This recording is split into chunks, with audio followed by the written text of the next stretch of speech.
Dati bawat simo, akala ko may pag-asa pa.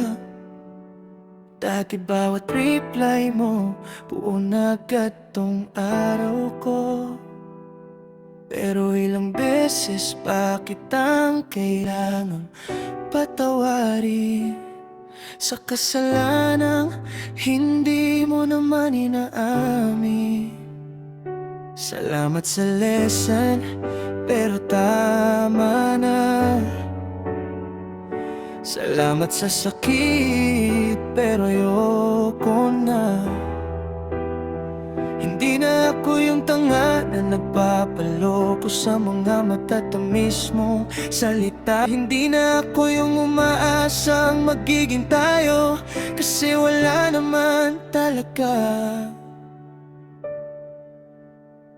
Pinaasa mo lang ako, oo, aminado ako.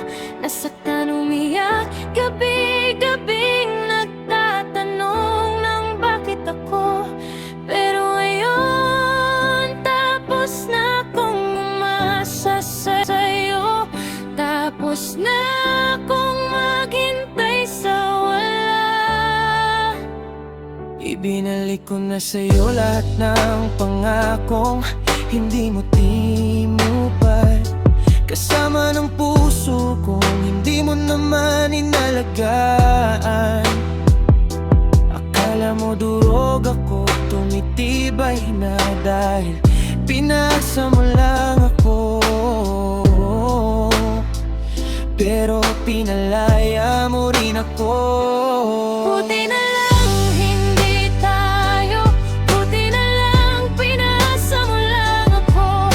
Kasi kung naging tayo, baka mas matagal pa akong nagbulag-bulag. At ngayon malinaw na hindi ikaw ang pahinga ko.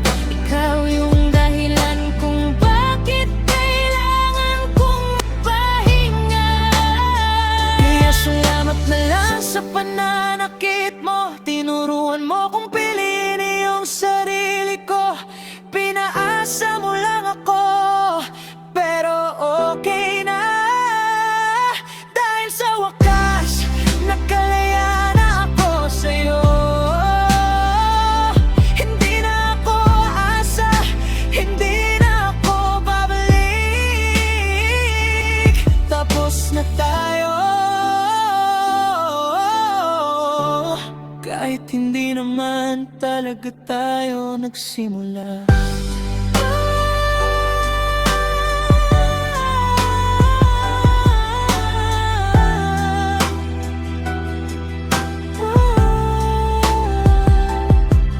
Next time, huwag ka na mag-good morning kung wala kang balak.